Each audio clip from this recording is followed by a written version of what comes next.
God, I've got some. I got things in my head. It's gonna be fun. I got a feeling that tonight's gonna be a good night. That tonight's gonna be a good night. Ooh, ooh. If that's not the intro, I'm sad.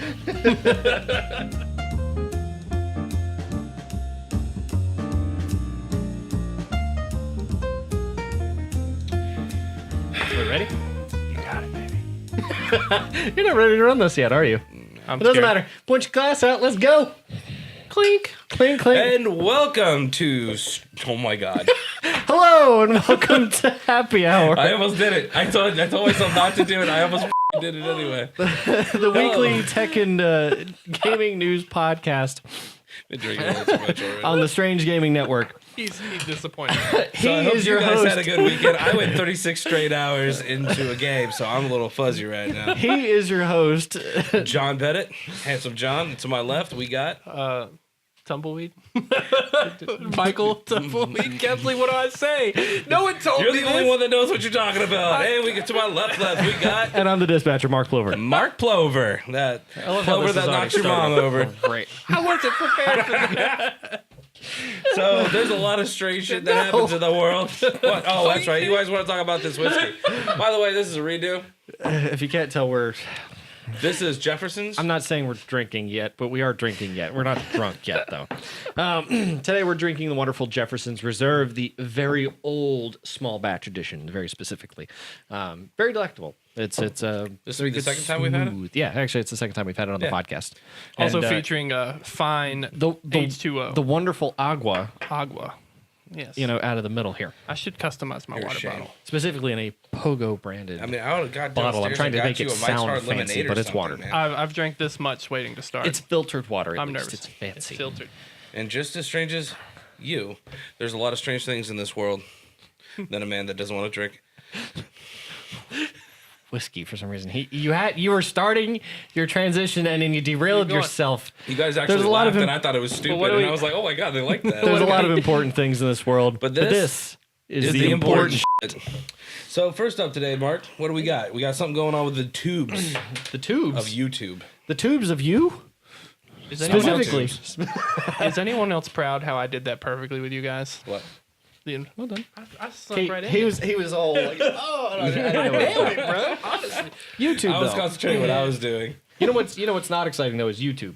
YouTube unfortunately is under fire again because of a child safety content moderation. The initial child safety content moderation scandal. Apparently they had a while back where videos of kids who were being put in, I guess, odd positions and things like that, like just normal stuff that like kids in like bathing suits or even some little odd ones like kids who were like licking lollipops and things like that. But there were comments that were being thrown in. That's the bad time to do that. That's a couldn't really see. bad time to do that. But anyway, the comments that are going against, like on some of these videos anyway, are borderline pedophilic. Like they're Oh, so they were actually okay. right, like they're bad. Like, and a lot of people in the comments anyway who are coming back on these are reporting them, and are I guess detesting them anyway in the comments to say And rightfully that's so. messed up. Don't talk about that. That's weird. Don't what are you doing here? So are that these kind of thing. videos that kids watch that they're posting comments to, or is this just a video of a child? It's the video of the child. Okay. Like doing gymnastics things or things like that. But some Oh, of the man. videos do seem like they're almost targeted for it. And the description is almost like it's softcore pedophilia. What I'm trying to wrap my head around what you're talking about here. So you're saying that parents are going on to videos of their children doing, we'll say, a ballet class, and there are some of them are pedophilia comments towards the top of it where you could see it. Yep. And the problem is that a lot of those comments aren't getting moderated correctly. Now, in addition to that, there are some videos that come up as well that are also borderline like softcore pedophilic. Like they're just, I'm not even sure if pedophilic's really a word, but it sounds correct. Sure. Works for me. Anyway, I think we got but the point across. the problem is that YouTube hasn't done a great job of supporting or hadn't done a great job of moderating or supporting the moderation for this. Yeah. Like reported comments and things like that, of course, get reviewed and they'll get taken down if they're viewed inappropriate. But the problem is that there's not a whole lot of moderation that goes on, like even from an automated perspective, to be able to determine whether or not somebody's making a ridiculous comment.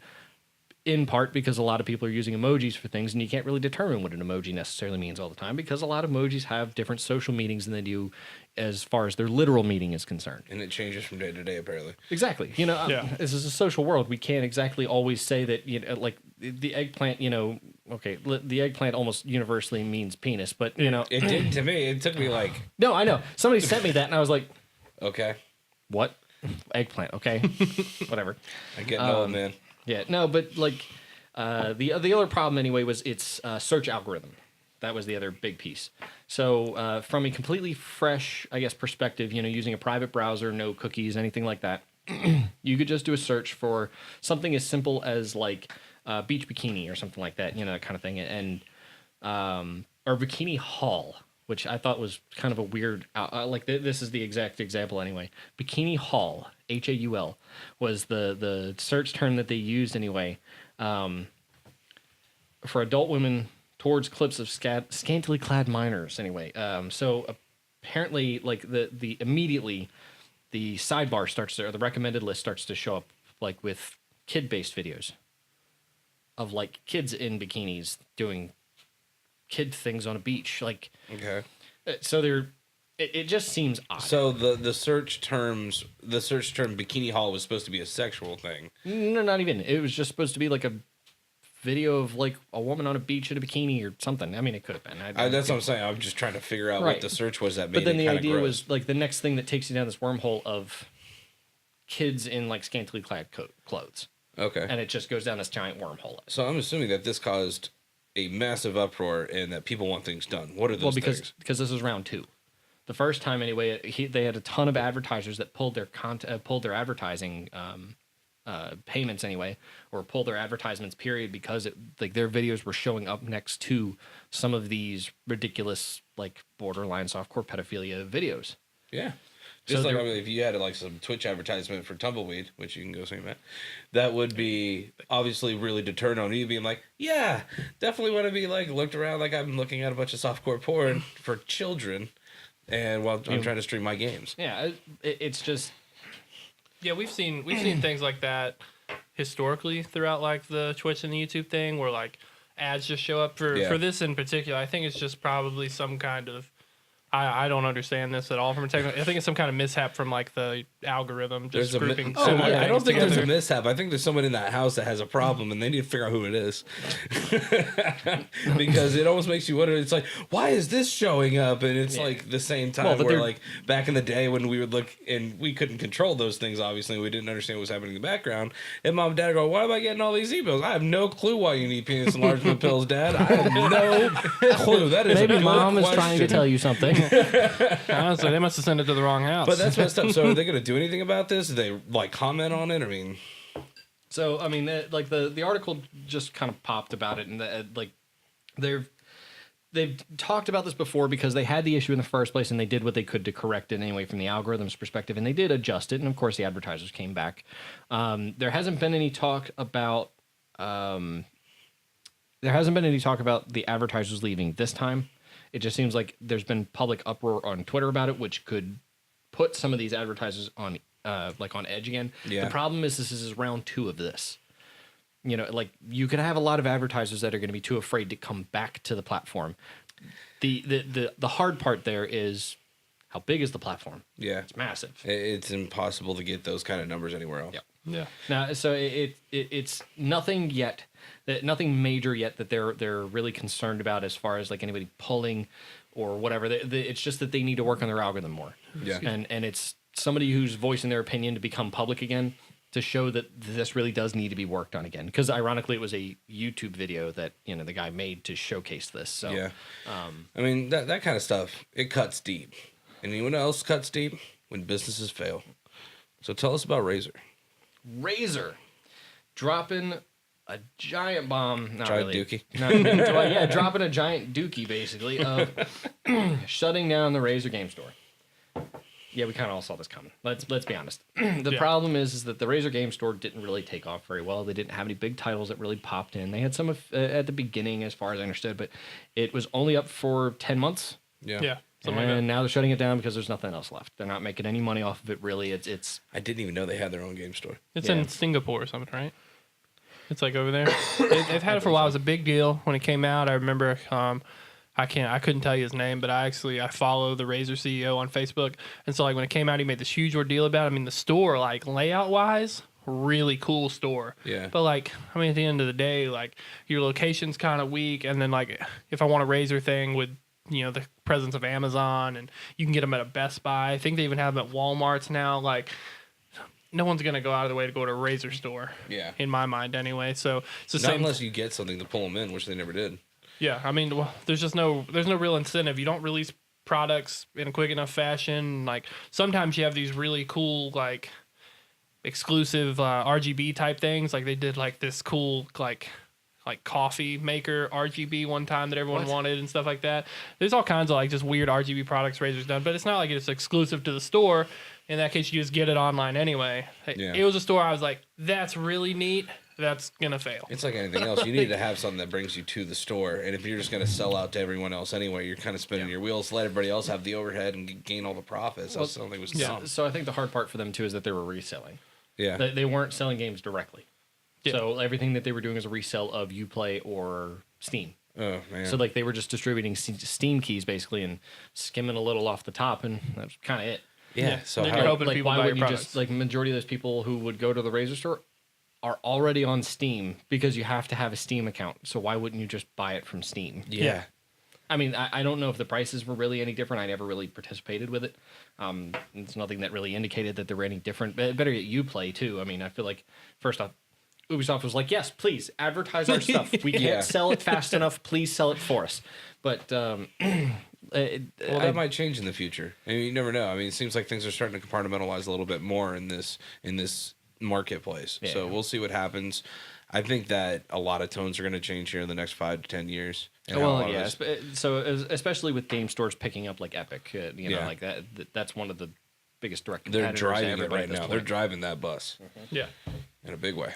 So sorry to hear that Razer failed, but you know what? Sometimes things just go away. And You're yeah, on with it. All right, I'll give you that. Yeah. the beginning's always rough because I never really know how to do the intro. That's why I love Brent, because he's just all bombastic stuff. But anyway, But unfortunately, the ending is usually silent, like Blu-ray players for Samsung. we've fallen silent, huh? Like silent as in Samsung says they're no longer going to produce them. So really? this, Womp womp womp. like they're just flat out just going to stop production of Blu-ray players. They don't sell. People don't use them anymore. Digital content is the way of the future.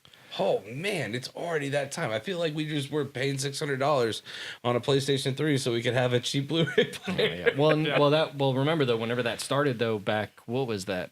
No, 360 PS3 War was 2008, 7. Yeah. So that was around the time whenever the fight with HD DVD and Blu-ray happened. Yep. Yeah, and HD got crushed Yeah. in a big way. Thanks to the porn industry. That's legitimate, actually. We can also thank VR for that. Or really the porn, Porn industry, industry for VR. Yeah. I bet VR porn is scary, but that's a topic for another time. 4K VR porn would be scary. Yeah, right. Let me not just be able to see that. Never mind. We got a topic that we're going to talk about, and that is the destruction of Samsung's Blu-ray. So why are they taking it away, Mark?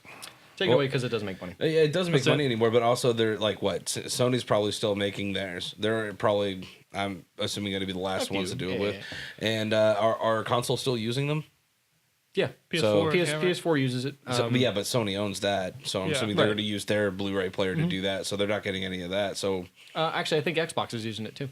Yeah, I thought there was Oh, some yeah? big thing. Yeah, I think they have to because Blu-ray is the only thing that can hold enough storage space anyway on a disc for one disc probably for too. one disc worth I of think game that content. was a big part of how like Sony just handily won the war, because it's like you're buying our stuff to sell your games anyway. Yeah. So we get your money too. Yep. Yeah, that was probably what was started that. Yeah. No, well, actually, better yet, Blu-rays existed since what was it, PS2, I think. I don't think they were No, Blu-rays. Blu-ray was PS3. Yeah. Well, no. Blu-ray for movies. What I mean is the same Blu-ray technology started in PS2. Maybe at the But very that end of the That PS2 black era. bottom disc, anyway, if I remember correctly, was actually started with a blue. Or actually, it might have been a green laser at the time. But the whole point of Blu-ray is that it uses a blue laser, which is much more fine-grained. You can actually you can read information on a much thinner track than you can with like a green laser or red laser, which is what CDs and DVDs use. Was red laser. Well, okay. That was the whole point. Is that you have red, then green, then blue. Blue lasers can emit a much more narrow beam of photons. And you know what else needs updates in this world? Your brain. Headsets that Valve is going to explain why we need them. Yeah. So, what's really weird about I'm subbing in for Brent for anyone that missed that in the beginning. They don't care. What's really weird about It's not even really the this fun of the article that I'm doing for We Brent just not talk about them. is that it's not Valve's headset. It's HTC. HTC makes the Vive headset. Yeah. And so the Vive headset for one of the most popular games, Beat Saber, is they were having issues, I guess, and so people were moving so fast and swinging their lightsabers around that the Vive thought like something was wrong and it just wasn't registering it because they thought that they had capped the like movement ability, I guess, to as like human movement. They like capped as fast as people go, and then people Apparently were they just had out there, being fucking Mace Windu or something. I don't know, just going wild. And so now they had to do an update. I think it was last Monday. It was the 11th, whatever day that was. They did an update and fix that, so now people can have their smooth Beat Sabers now. You know what isn't smooth anymore? This dancing motion is called the Carlton. Tell me about that. Bing, bing, bing, bing, bing. Okay. That was good, man. That's good. High five. Thank you. High five. So, big news you guys talked about on here before. People trying to copyright their dances and sue Epic or whatever. Backpack Kid. Carlton's done it. Yeah. See our previous episodes here. Yeah. Somewhere. Up here, right? That's where you do it? No, actually, I was going to point to the little info bubble that's up in the corner here that they click to go to the playlist, by the way, the happy hour playlist. What's his name again? Alfonso Riviera. That's how I wanted you to say it. So Thank you. Carlton. I love saying it. Just They rolls off the determined because with copywriting dances, it has to be like a very choreographed motion, so it has to be rather complex. They determined that his dance was too simple because it only consisted of 3 simple moves, to where you can't claim that as a copyright. Mm-hmm. So he has lost that. So a big thing is he was suing Epic, Fortnite, and one of the 2K games. I think it was maybe a basketball game or something. basketball game, And yeah. He was suing them. NBA He has now 2K. lost that, so they can use the games. But what's interesting is you have something like Forza Horizon, I think is the new one on the Xbox. They had Horizon just out 2. of respect went ahead and pulled his dance out of it because they just wanted to avoid the whole legal thing. Yeah. So now that this has happened, do they put it back? I'm curious, actually. Yeah. Honestly, if I was them, I would definitely make a voice about that and say, we're going to put our foot as far as we can to the line, and that's where we're going to leave it. So that way they have a little bit more wiggle room. To me, wiggle room.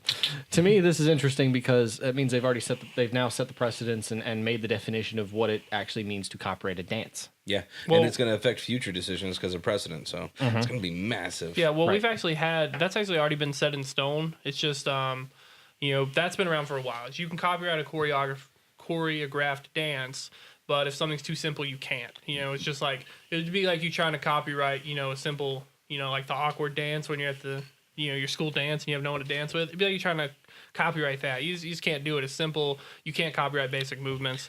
But the So- definition is important, and that's what law is really about, is the narrowing down of a definition of either objects or terms or, actions And for these reasons. that's Right. what'll be interesting with all the other people that have also sued Epic is they're gonna have to look on a per dance basis. Mm-hmm. Does this classify as something simple? And I think one of really the only people, which actually I'm very interested. You guys have talked about him before. Is Orange Shirt Kid is how I know him, but there's one in Fortnite called Orange Justice, and basically you submitted this dance into a contest, and the community decided if you won, and then if you won, they put your dance in Fortnite. Yeah, that's the And kid so- that had his mom sue for him, right? Yep. So his mom's suing because he got like second place or something, but the community loved his dance so much that they put it in there anyway, and it was a free item in their battle pass.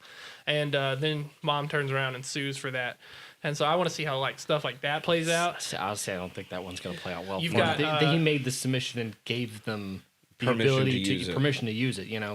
So it's very interesting. I do think that this sets the stage. And they do monetarily benefit from it. Not directly, anyway. Because you sell the battle pass, whatever. But I think it's really interesting. I can't wait to see how this kind of evolves, because I want to see if like people make more of an uproar about this, or if they're just like, all right, we tried to get our money because Fortnite's so big, we're done now. Yeah. So, because I think that's really the only reason it's a big deal. Well, to see how fast that they pulled back was a little shocking too. Yep. Yeah. But we know what my favorite dance is? What's that? It's called the crossplay. And I think Sony PlayStation's doing it. I was going to go somewhere different with that. I was like, speaking of combining three things together, tell us about PlayStation and how easy it is to crossplay. Well, so this has been a big deal for a while now, and I've talked about this to you guys off this, and I've talked to our roommate Dylan about this off this, and I've always said the same thing. Sony is a scumbag, and that is seemingly what's coming here, and the fact that Sony, in my mind anyway, is quite greedy. And so what's happening is you have this new game that's since when? You've caught a lot of fire in this new game, Wargrove. It's on Steam, Xbox, and Switch. They enabled crossplay from day one on all these, so you would join in the game, and you have this little code that you send people, and they can join in your lobby. And they were catching a lot of questions like, that's cool, you have all these, why is PlayStation not crossplay? And then we're back into this finger point game, which originally started with Rocket League, where it's like the devs are saying, hey, all we have to do is literally flip a switch and it's good to go. Sony is saying no. And so Sony came out, I believe it was first Sony came out and said, hey, we're okay with crossplay. All you have to do is contact our forget your Sony player advisor or something like that. Yeah, you're like Sony player advisor, we'll just call it that. You contact them, they'll go through the steps. These are the steps that we learned with Epic Fortnite to where we can integrate crossplay in all these things. And then you have where the developer of Wargrove comes back and they're like, hey, we reached out to them through the whole process and we were told no the whole time. So we're ready to go anytime. But what's interesting, in my mind anyways, you have Wargrove doing it. The only two games I have right now are Rocket League and Fortnite. Arguably, that's obnoxious. Arguably the two biggest games that needed it for a long time. And so now you have another game or another company that's entered the field here with Hi-Rez Studios. And they're kind of joining in this fight with Wargrove because they have 3 games now that are on all these platforms. They want to enable crossplay. They have... Don't give him any credence. Just keep going. They have Smite, they have Paladins, and they have Realm Royale, which they have now put on all these various consoles. Smite recently coming onto the Switch, and they want to enable crossplay to all their people on that. Again, Sony is reportedly telling them no. So, will Sony ever stop being the greedy that I think they are? Sorry, Mark, you have to edit. Lying. I'm not mad about them saying no, and this is the reason: is they want to control their marketplace, they want to control the money flow, and they do, and they are a business first and foremost. Yes, they are an entertainment business. They're there to make money. They wouldn't be there if they weren't. This is not a free thing.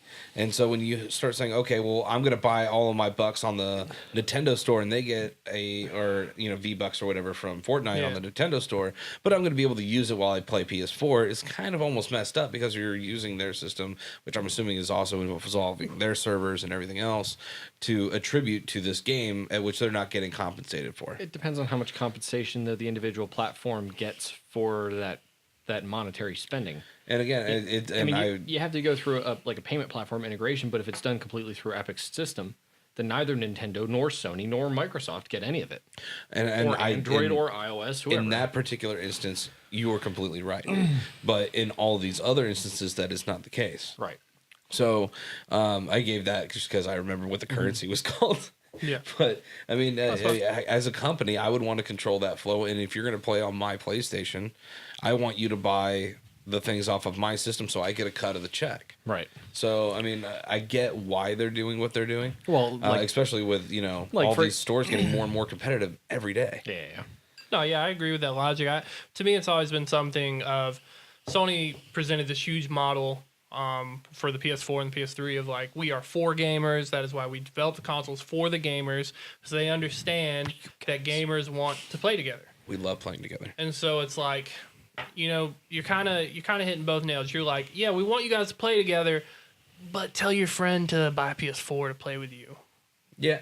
Don't get me wrong. It seems archaic in a time where we have the ability to connect everyone to do what we want to do. I totally get it. But until they come out with some kind of medium where they say, okay, you know what? If you're going to be out on all these platforms get a cut of the pie no matter what then. Well, I think that in a way it should just be kind of like the retail stores are, because we see retail stores kind of dying anyway.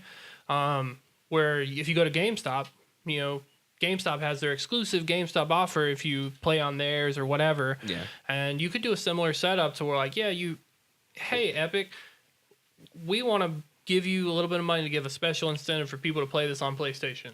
And that'll encourage them to buy V-Bucks on PlayStation. So, like, PlayStation does it now. If you play on PlayStation, you get, like, these exclusive gliders and an exclusive skin and stuff like that. And I don't know of that for any other console.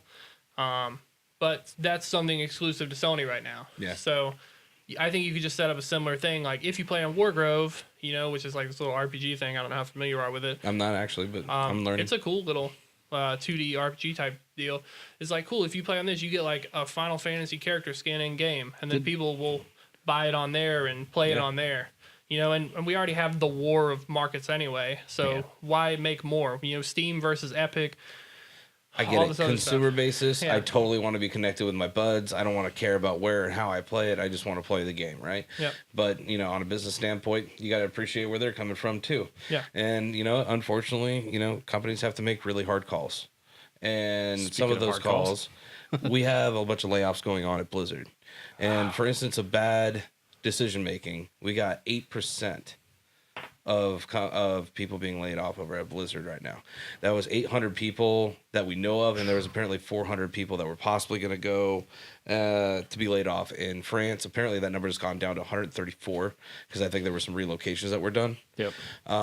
They didn't know whether they were going to be laid off or not. There's a law that states that they can't just be instantly dropped a button on, that they have to have some kind of notice, which is awesome. I don't know why you shouldn't be able to have that, but we do things like we do everything else, just quick and dirty and want to get it off, But sorry, Okay. that was bad. Okay. I was like, don't make this sexual. I did anyway. But I started this with the mic click. I'm sorry. It's really sad to hear about stuff like this, but unfortunately, even big companies like Activision, when they get their hands into things, it seems like it rips everything apart. Like, I feel like it could have been handled better, though I don't feel like it it was something that people have known has been coming for, I think, over a year now. Yeah. There has been rumors flying around for a while. that Activision was going to be the one to just But the thing is, these guys they're the makers of Call of Duty, one of the best-selling multiplayer first-person shooter franchise of all time ever. So every year. We talked about this last time, though. It's not necessarily about how much money they're making from a quantity perspective.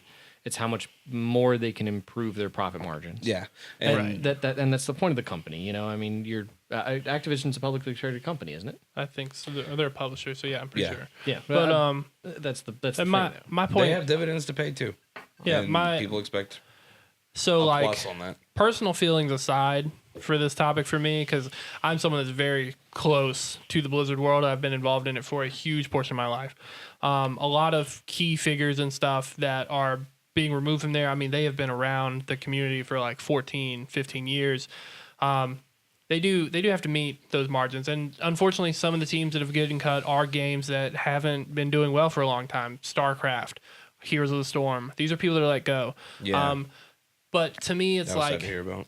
I try to separate my personal feelings for it, because you have like a very profitable year. You have like one of your most profitable years in a long time. Your CEO gets a $15 million bonus. Oh, absolutely. You're laying off 800 people, and it's like, that makes sense now. But I also have to acknowledge and at least give hope to the other side of Activision, where they're saying, hey, we're getting rid of these people, but we're about to hire way more people than we just laid off. Yeah. And so it's like, maybe some of those people come back, but they can't be there now. Well, but it's not even necessarily that. This is 8% at 800 people. That they're talking what? So that's 10,000 people they employ total. Yeah. So at 800 people, that could have been the entire HOTS team. Yeah. Heroes of the Storm, for those who don't understand what HOTS is. That could have been the entire HOTS team, in the fact that they're dropping Heroes of the Storm. Yeah. Because that's another piece, is that they are dropping an entire game. Yeah. Well, so they're still supporting the game. They're just dropping a lot of resources for it because like all their esports weren't making money. Yeah. It they will be dropped deprecated, esports. though. I mean, Well, so like it's still getting content today. They're still following their plan. So Here's the Storm is not like gone by not any means. It's dead, it's but just it's- like resources were put elsewhere for things like Overwatch, which makes them more money, and stuff like that. But even then, Overwatch doesn't make don't get me wrong, it makes a good amount of money for Blizzard. But what I'm saying is, like in comparison to a lot of other companies, it may not make as much. Compared to like Call of Duty, for example. Yeah. But, like they may want to focus a lot of those Blizzard resources on maybe Call of Duty if they need technical resources divvied out to Infinity Ward, who are the others? Sledgehammer, and Treyarch. Treyarch. Yeah. Yeah. No, I agree, and I'm very interested to see how this unfolds. I think it sucks. That at the end of the day, yeah, I have to see it from the business side to go back to the last point. And yeah, they just needed to. The thing is, there could have been stuff that curtailed this from being bad. And a lot of people were saying that, the executives are being really cold, very straightforward about this. I mean, granted, people did get severance packages that were full time. Yeah. But would you rather them be soft and gentle and weak about it? No, I don't think there really is entire companies that literally they're organizational psychologists that come in and will totally do all the firings for you. They don't even do it themselves half the time because they're paid to be cold and very cut. Boom, boom, boom. Here's your package. Boom, sign this. Okay, boom. Yep. Yeah. Thank you for your time. Good luck. Yeah. I mean, if you're getting a decent severance package out of it and things, I mean, I don't know if the severance packages were good or not. I haven't heard anything about them. A lot of game developers do have severance packages and they sign on with severance packages. Like the idea is that, like they understand that the game market's a very fluctuating market and the companies themselves do make a ton of money off of them. Yep. And the point is you have a severance package to be that safety net just in case kind of thing. Yep. Okay, well, we don't have any ideas coming down the pipeline because the last 2 games we did flopped. Well, we got to let you go. And well, okay, fine. I've got at least a safety net to carry me for a little bit. It's not like Telltale with a game. It shut down and, Right, it's not like the things company went away. First, if you've got a severance package, you've got a severance package from a company owned by Activision. Yeah. But to be fair, this is what worried about when Tencent was trying to buy. Oh my god, my brain just went to a fart. I mean, they bought a lot of things. No, they tried to. They failed. They did Far Cry. There's not many things. Brian would help you with this. I can't. Yeah. I know, and I had it in my head, and all of a sudden it went away. Anyway, they're the ones doing Division. Ubisoft. Good God. Tencent bought Ubisoft? Really? No. Oh, they tried. They failed.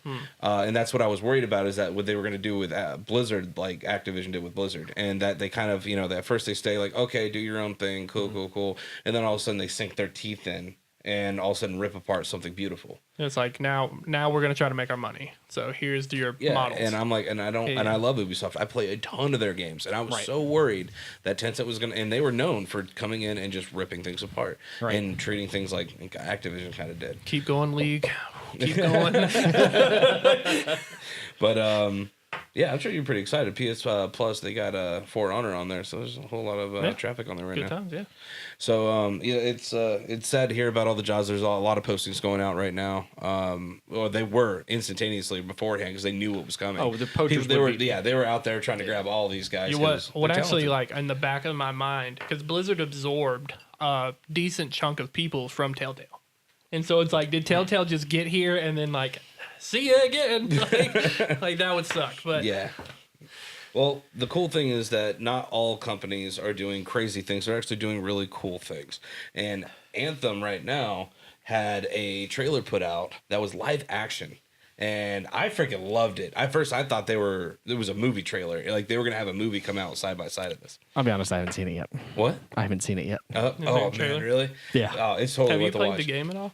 Anthem, I did with Brent a little bit with the alpha. I'm sorry. I've put too much time into it. So. Can't talk about the fact that you played the alpha and any kind of problems associated with the alpha. I'm sorry, it was the beta. But the cool thing about it is like it looked as if you really could make a movie from it, and I'm excited. And if this franchise does well, I think they will do something like that. It looks like what you wanted Halo to be like. The suits look just freaking real and gritty and good. Yeah. I personally am always very reserved on that because we've seen a lot of games that are like, this would be an awesome movie, and then they make the movie, and you're like, you know what?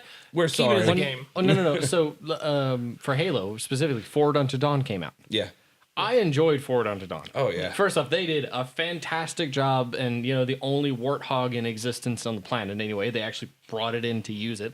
I was like, that's dope. Like, why don't people do this more often? But I guess nobody wants to shovel that much money into a Xbox should have. basically. If they would have done that, I think they could do that if they wanted to. I think they still will. Halo. I think they will too. Yeah, it's a franchise that Doesn't just has matter. so much potential. Got a crappy company doing development. That's beside the point. Yeah, I know, but it's things. There's things. But Anthem's awesome. Yes, Anthem has actually been playing really good from what we saw, and I've heard nothing but beautiful things from other people who are playing the beta. I was gonna say, I was watching some of your stream, you really enjoyed it. Like, I was really enjoying watching it. I think the game is very good. And Anthem is such a weird state of a game for me right now, in the fact that I think Anthem is a very good experience.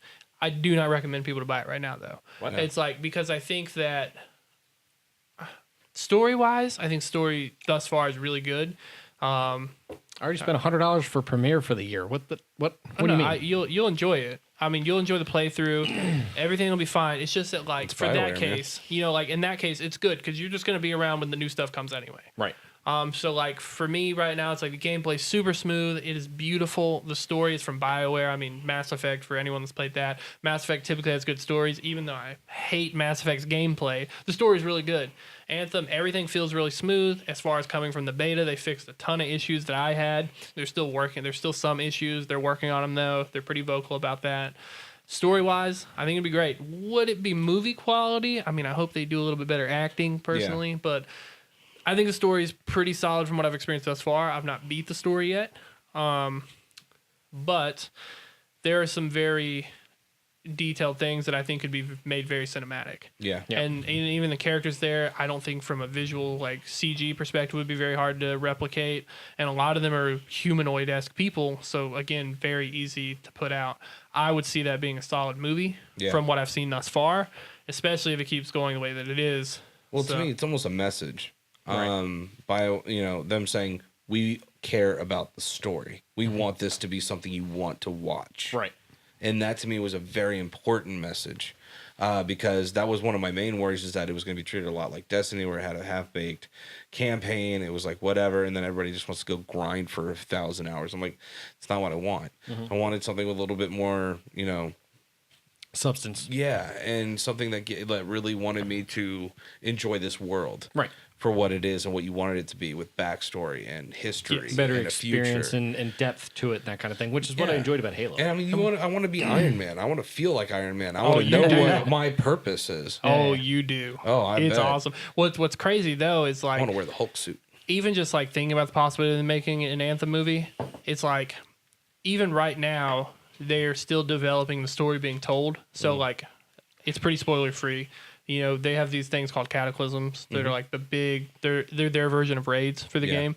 And so essentially what happens is, like, right now there's a storm brewing. So, like, as I've played through for the past couple of days, the free play world that I'm roaming around has, like, already started to alter. And there's, like, these cool, like, lightning, like, jolty things happening. Storm is picking up wind, getting more breezy, and I'm flying through this world, and, like, every day it's changing and building up to this storm. And for me, that's, like, super cool. Yeah. Because it's like, eventually this storm's gonna hit, and like, what's in this store. Yeah. And it's like, when the storm hits, that alone you could make into a cool movie if you make something really awesome. Because, like, they have their big Titans right now, which are in the beta. It's like, thus far I've only seen Fire Titans, but, like, throw a Lightning Titan at me and that's gonna be lit. It's gonna be crazy. Literally lit. Ooh. Hey, man, I'm excited to play Anthem. It's on my list of things to get. I'm going to have about a little less than a month before Division comes out, so I'm going to be hitting it freaking hard when it comes out. But I'm saving it for that. Yeah, I think I'm going to hold off on Division. I think we're very opposite on that. Oh, really? Yeah. Man, playing that beta, it felt so good. I didn't play the beta, so I have no opinion there. Yeah, my opinion is based off of others. I play everything on the PlayStation, and I do love the PlayStation content that it brings.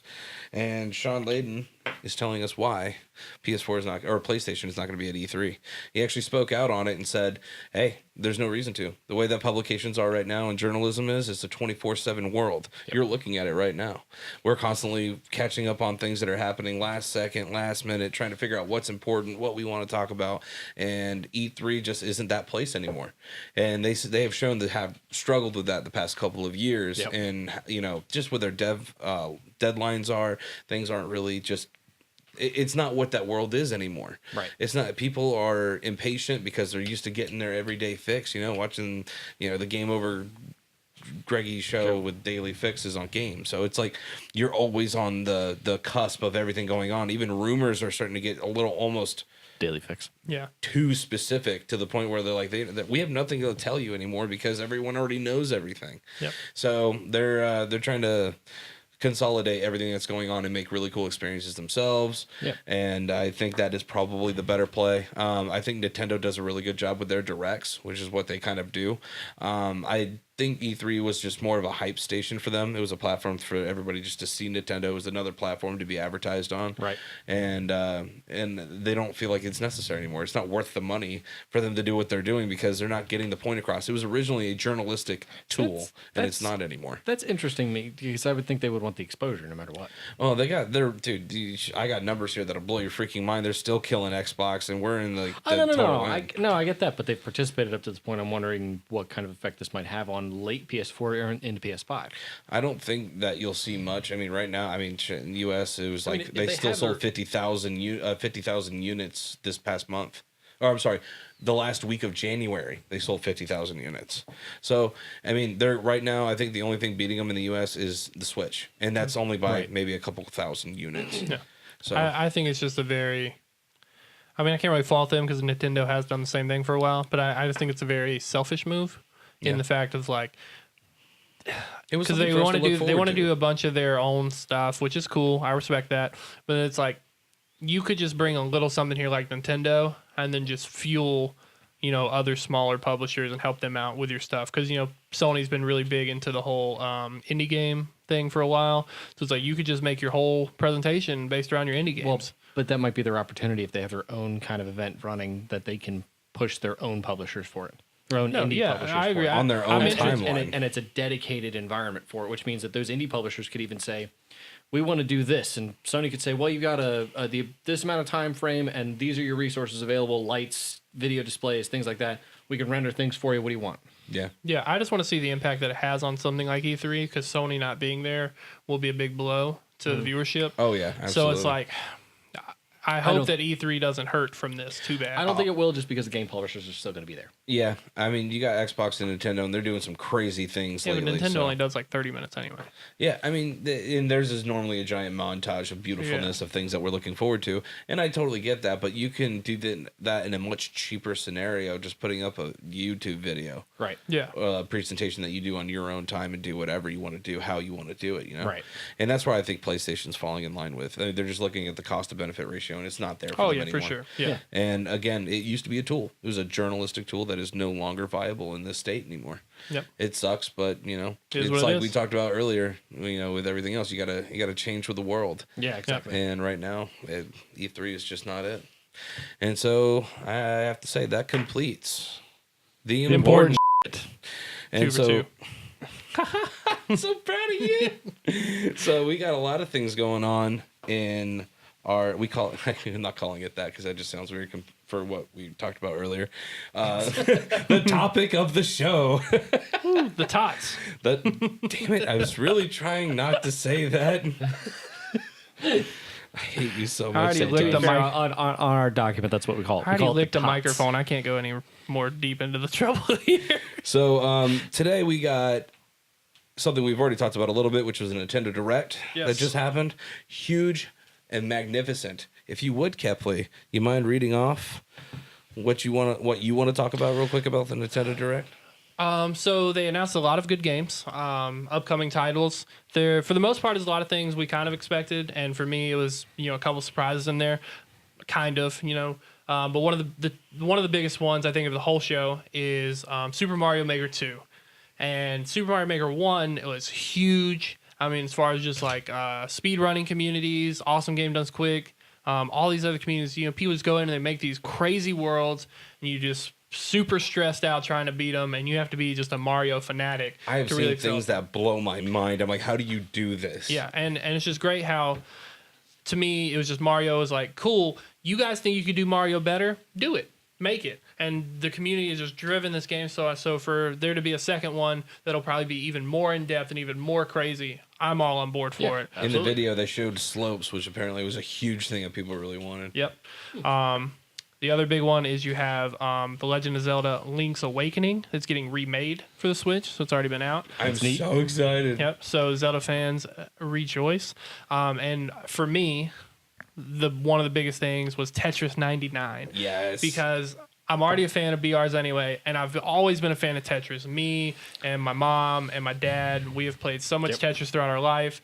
I just remember on the Nintendo 64s, like Tetris World or something like that. I have to complete all these Tetris challenges, and all the lines you broke would slowly build up these structures, and you would like build up the world, and that's how you unlock different levels. So I spent too much time on Tetris.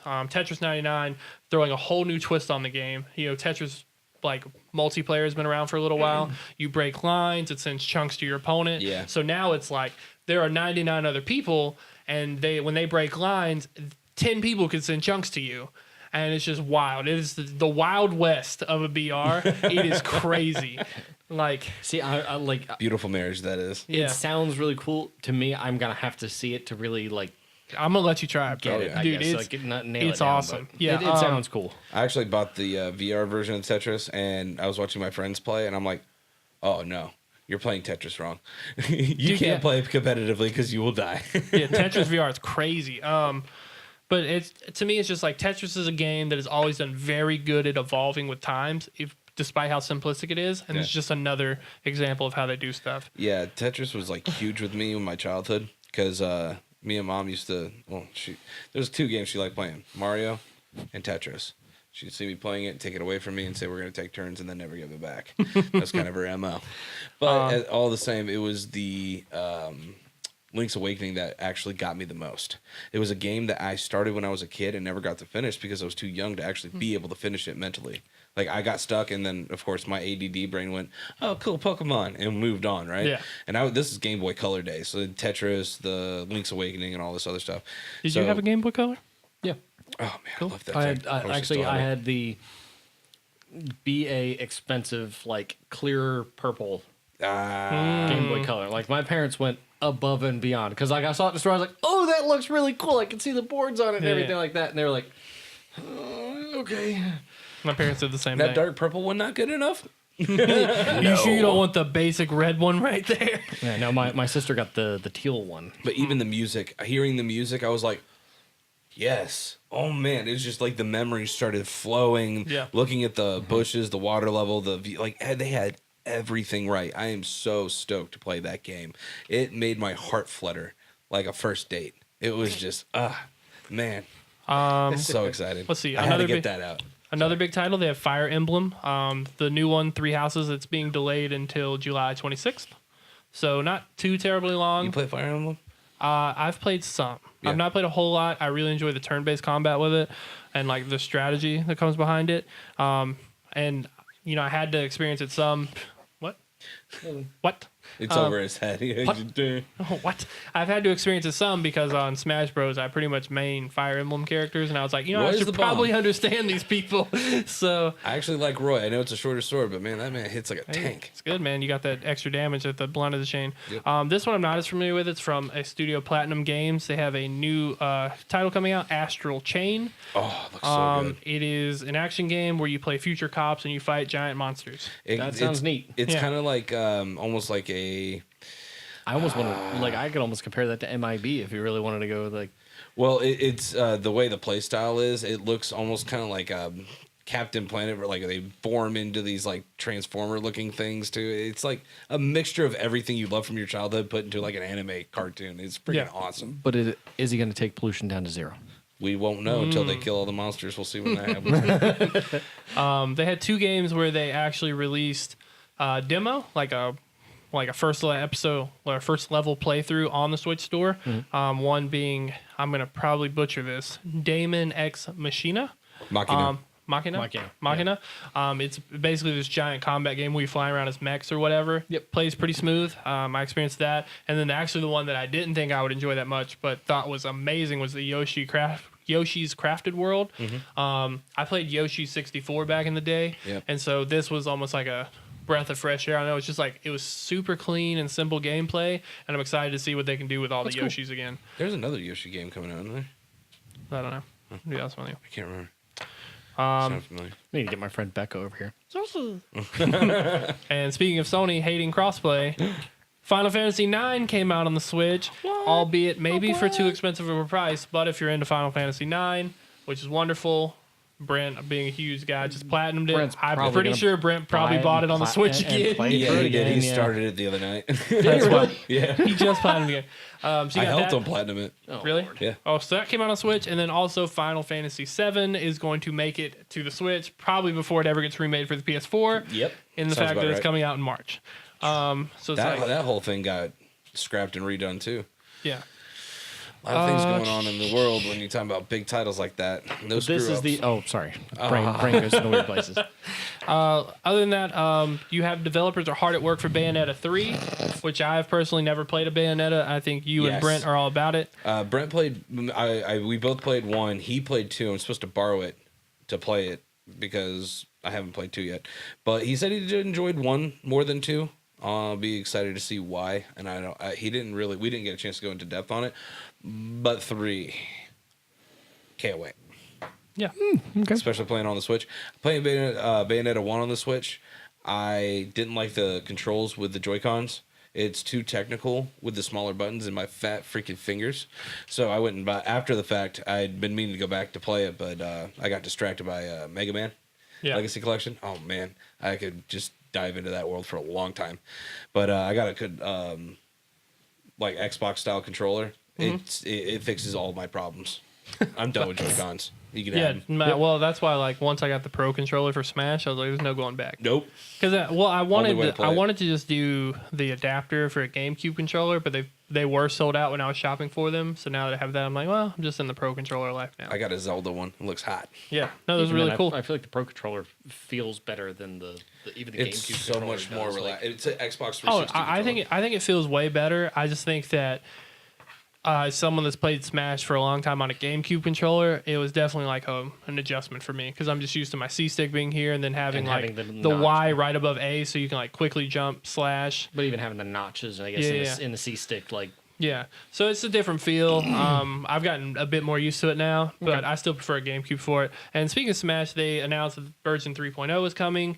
I don't think they put a date on it. It's just this spring. Yeah. And there will be the first fighter that's been confirmed in like their new fighter pass or whatever. They mention this update and then tell you nothing about it. Yeah, they just tell you that the character Joker from the series Persona is coming into the game. Yeah. So there's still more fighters to be announced. But Shroud of Mystery. Yeah. Honestly, though, if they make this Joker guy from Persona, I've never played Persona, so I can't input there. But if they make him as good and interesting of a character as they made the Piranha Plant, like I'm expecting great things. I haven't played it since the Piranha Plant came out. Is it actually fun Dude, to play? the Piranha Plant is an amazing character. Oh, this is great. I love it. I forgot what it was, and I hate that I'm blanking on it now, but the Piranha Plant has like they've turned this guy into a character that no one cared about. Yeah. And there's some other game where he's actually going to be a character in it now. And it's just awesome. The Piranha Plant is just, to me, is one of the dopest characters. I enjoy it so much. I thought it would be a troll, like a meme thing. Yeah. First off, the character is actually legit. Like, it's a really good character. See, I should have paid. I didn't bother with getting it because I have a physical copy. Now I regret that. Thank you very much. You should regret it. Damn.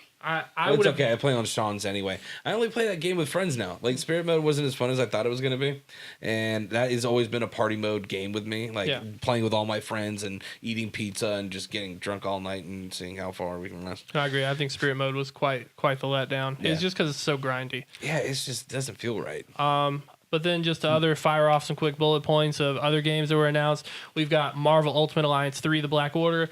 I'm a huge fan of Marvel Ultimate Alliance. I played crap ton of that on the Xbox 360. Bloodstained Ritual of the Night, Dragon Quest Builders 2, Dead by Daylight, another amazing game. I'm excited for Switch people to be able to play that. Hell yeah. Deltarune, Grid Autosport, Hellblade, Senua's Sacrifice. Amazing game. Yeah, Holy cow. got a lot of awards, and I'm glad to see that something like that of that caliber getting onto the Switch. Absolutely. Is amazing. I think anyone that can play that should. Yeah. Mortal Kombat 11, I think the Switch is phenomenal for fighting games, so I hope that Mortal Kombat is picked up as like for like all their Evos and stuff like that. I think on the Switch it could be an excellent fit if it plays right. The thing is, Mortal Kombat is like the way they're building this looks like it's supposed to be a graphical fidelity like thing. Like it's supposed to look just pristine.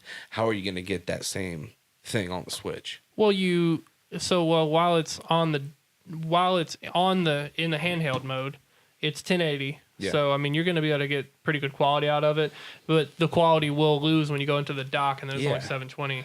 And that's where a lot of people are going to want to play that because you're going to be playing with other people. Yeah. So you're not going to be wanting to do that necessarily all the time in handheld mode. That's true. Now, is there online play for that? They have not for Mortal Kombat. Yeah. Yeah, it typically is. So I imagine they'll have it on there. I didn't know if that was the same for Yeah, Switch I hope or that not. they do crossplay. Because their online infrastructure has been really. You might want to mark that one down. Yeah, I need to. Mark it down, Mark. Did you get my one from earlier? I'm sorry. Unravel 2. I didn't play the first Unravel, but I heard great things about it. Assassin's Creed 3 Remastered. Unraveled was cute. I'm excited to actually see Unraveled 2 because it wasn't as good as I thought it was going to be, like almost on the Journey level, but it was definitely cute enough to want to put money into and play through. Yeah. So. And then Chocobo Mystery Dungeon was the last game, which I assume it's the Chocobo from Final Fantasy series. Yeah. So Brett I'm loves sure his that'll be like Chocobos. an adorable little game of some sort. But all in all, I think the Nintendo Direct was very good. I think it came with a lot of things. Personally, they didn't talk about Metro at all. Metro's been kind of this big, silent, like figure in the dark that everyone's been wanting for a while. So hopefully one day they get around to that. Yeah. And I mean, I would like to see more Star Fox games, but they're kind of incorporating Star Fox with Starlink, which is another thing they talked about there. About to say they're saying they're doing some Star Fox DLC for Starlink. They're doing the 3 other characters, Falco, Peppy, and I forgot the pig's name. They're putting them into the Starlink world, which is cool. But I thought some of the Star Fox games originally, especially like Star Fox 64, were really good. Yeah. I would love to see more of those. Maybe it comes one day. But all in all, I think they've got a lot that people can still say, hey, you know what? There's a lot of good stuff to pick up a Switch for. Yeah. You know, because kind of my big concern before getting a Switch was they dropped their Zelda at release. Yep. We've already got a Mario, Yep. and we got Smash. Do I not see anything else until your next console? And it's like, boom, we're giving you stuff. We're giving you way more than you'd ever thought you'd get. Yep. So- Yeah, I agree. I was super worried that I thought they were going to blow their load way too early and we were going to be sitting on a console that they basically forced down your throat with their 3 biggest titles. Yeah. You know, John, not everybody has that problem. It may just be you. It's me too. That's all 3 of us, apparently. Look at that. But I feel like Nintendo's doing everything right. The way they do their directs is what I think Sony's more looking towards on how they want to do that. They're the ones in control, and Nintendo has shown nothing but control this entire time.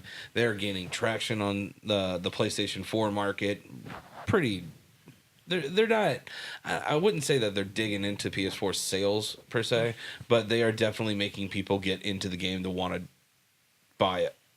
Yeah. The console so much more than I thought they were going to. It's not a gimmick. It is an actual real console that's doing real things with good games. Absolutely. I agree. And I actually think that my kind of prediction is I think that the Switch really hit a good spot that I think a lot of other consoles have wanted to hit, in the fact that you get portable and at-home experience all in one.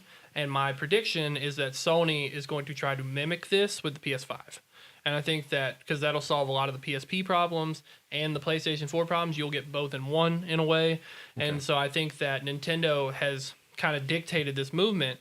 And that is my favorite feature of the Switch by far. I come home, throw it in the dock, I can play Smash for a little bit, and then when I go to work, pop it off, put it in its case, full charge, go to work, ready to go, yeah. Full charge, and just play when I'm at work, waiting on Caleb or Dylan to be done for the day.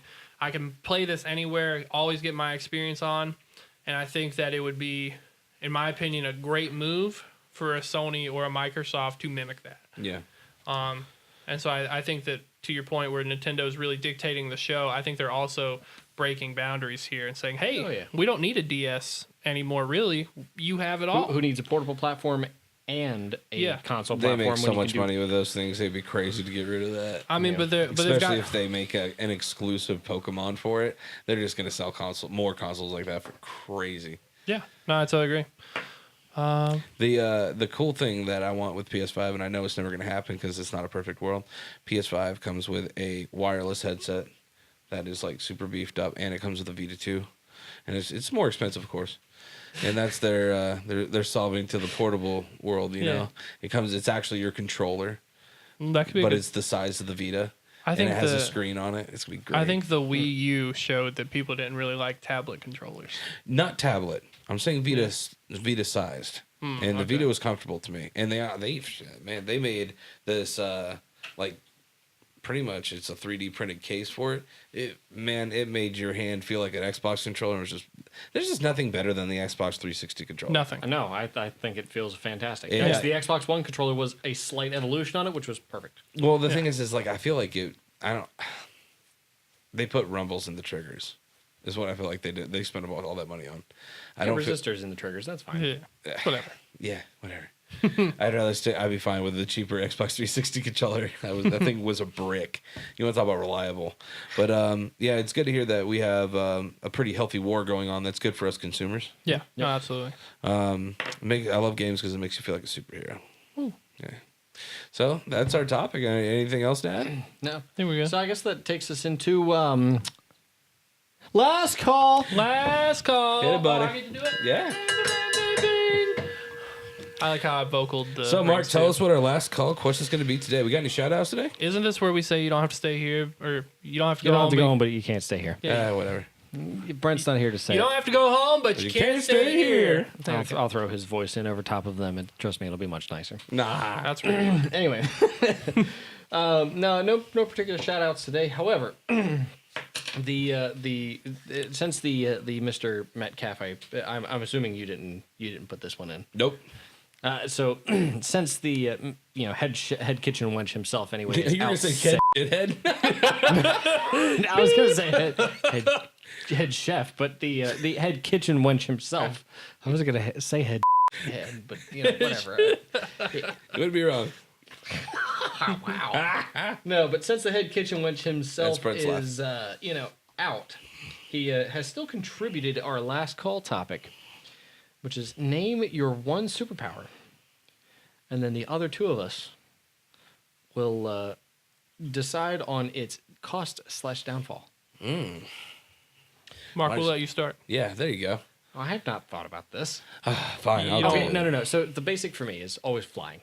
I love the ability to fly. Second now. That was mine. I was gonna say no. So okay, I'm glad I went first. No, aviation runs in my blood. Like literally, my dad's a pilot. Said the coder. Yeah, right. I have a degree in air traffic control. Thank you very much. No, but aviation. That's why you call the dispatcher. Aviation runs in my blood. The ability to fly, I always thought would be the coolest thing. Like anytime you ever got asked the question of, oh, what kind of animal would you want to be? Bird, 100%. I want to be able to fly. That would be so cool. And just on everything. That is the bonus. Oh, sorry. More work for Mark.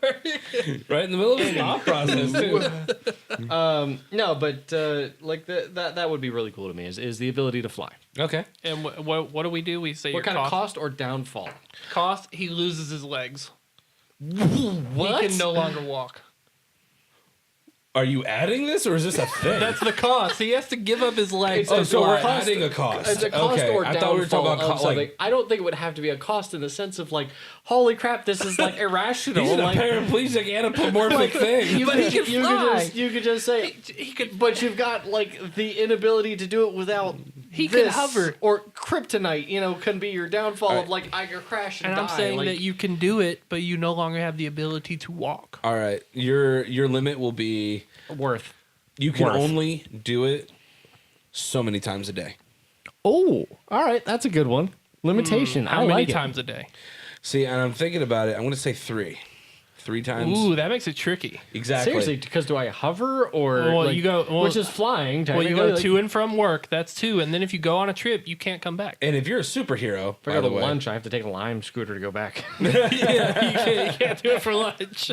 And on top of that, it's like, okay, so I've only got a couple of instances I can use it, and you get stuck, and you don't have your car after you go to work because you're supposed to be a hero. So you're using these powers, right, for heroic purposes. I'm assuming. So you're going to end up possibly using it. Who said anything He's about gonna travel to Bora Bora and hang who out. said anything about using it for heroic Yeah. purposes? Please, it could just be for mundane purposes of I need to get to work. He's gonna go pick up It just his said new one date on superpower. Wednesday. Brent specified one superpower. It doesn't say you have to use it for heroic purposes. Okay, 2 times then. If you're not using it for good purposes, you only get 2. Okay.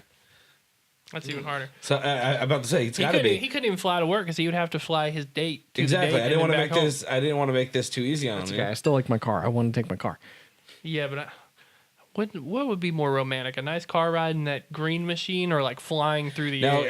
It do you have depends. to transform into Flying- the same creature, like, or can you? Well, he's just flying. He's not transforming. it's just I only took his legs Superman away for style. fun. just like, literally just- flying. I thought you said change into a bird. I'm sorry. If you don't edit me flying, No, if I don't edit out the sound of your elbow popping. Wow, Yeah, I that was was about to say that was intense. I'm old. My superpower. It was gonna be flying, but that's gone. We can't do the same. That's boring. I've got mine. And he can't take my legs away. Do You you- go ahead and do yours. All right. Time control. boy. Boy. But he loses his arms. So I'm gonna be a virgin time controlling machine. Wait, what? What is being a virgin? Who wants to be with me? No, I have no arms. I can control time. Stay there while I try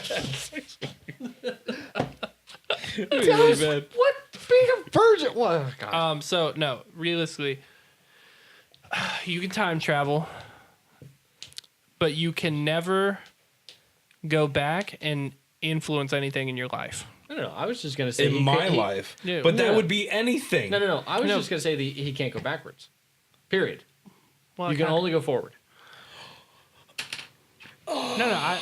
You think that? Oh, that would be interesting. Wouldn't it?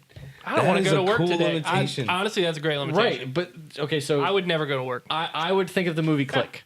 Not necessarily that Yeah. it memorizes that you could do it on an individual basis, but you can't go backwards. But you can't get it back. because you can't influence time. You can't like change the well, future. part of Click was the stuff he was skipping. It would skip automatically. Right. So he but, didn't have a choice after he chose He the could first pause one. it, though. but the idea is you can't go back to change history, so you can only go forward.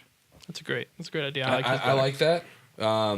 Yours has got a problem based on the time of continuum you got. If you have single timeline theory, then Well, you anything know- I do would actually affect my life. Right, but that's the point. right, is but that's the butterfly point is effect you- can't come into play. Yeah, you Well, could never if go nothing back. I do, if I even killed someone from 300 years ago, it could technically still affect me. But What- but that's what- the what point. I'm is, saying like, is you that's could one of never mine, go- Is that the butterfly effect can't come into play if you don't go backwards. We Yeah. have a similar effect. It's just I let you go backwards. Like if you went backwards, you could never go anywhere near you in that time. In the fact that like I don't know, maybe there's like some girl you regret everything with. You could never like, hey, dumbass, and like don't do that. Go and Sorry. Back to the Future, that bad boy.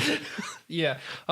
You could never interact with your area. You could go backwards in time, but you go see historical events and watch them from afar or whatever, but you couldn't go back to you. I would totally do that too. Yeah, I'd be watching certain battles and wars and seeing how like they were covered in our history books and how they actually happened. And Okay, yeah, going back to be able to Very cool. view history would be okay. Like, well, again, like Click. You can't go backwards in time, but you could view the history. Okay. Like DVR style. You could just be like, I want to go back and view my conception. Yeah, oh my god. That would be horrific. God, why? The thought is just horrible. I like it though. So you are limiting my interaction with my past self. Yes. And you are limiting my ability to go backwards at all. Yeah, you can only So go forwards. Yours is nullified, so I actually got out pretty scot clean. No, yeah, I think his is pretty cool actually. Yeah, I love it. That's a great referencing that movie. I forgot That all could about be a the movie. You're like, oh my god, I don't want to be in this timeline anymore. You go further, and you're like, oh, it's worse, and you keep going forward. There's actually a Suddenly you realize you short weigh story. 300 pounds, but you own a company. You know, like whatever. there's a short story that's one of the original like time traveling stories that was ever created about the guy who made this time machine. It was this big honking thing. Like this is like set in an era of like Sherlock Holmes, and he got so far that like humans have changed and evolved into something else, and had this whole. It was really cool and really done well. It was actually on Myths and Legends, a podcast I listened to. It's really, really good. Listen to if you guys have the chance. I'll show you guys a podcast. But he could only go forward, and then he was trying to get back, but he couldn't because they had disassembled it, and he had to go get all the parts in order to get back to his timeline. And it was actually awesome. But I think that I'm torn between two. So I'm just going to pick one for the sake of topics. But I think that I would go with the ability to read minds or hear thoughts or whatever. I feel like I'd go insane. No, I see. I wouldn't. It would actually prevent insanity for me because when I ask someone, "Hey, what do you want for dinner?" and they immediately think of something, but then they say, "I don't know." I already know what you thought. I'm just going to suggest it anyway. Life gets way easier. So here's. You're gonna take away something crazy from me, are you? I'm sorry I took your legs. This one. this one's gonna hit hard, and it sounds bad that this is what I'm gonna go with. Okay.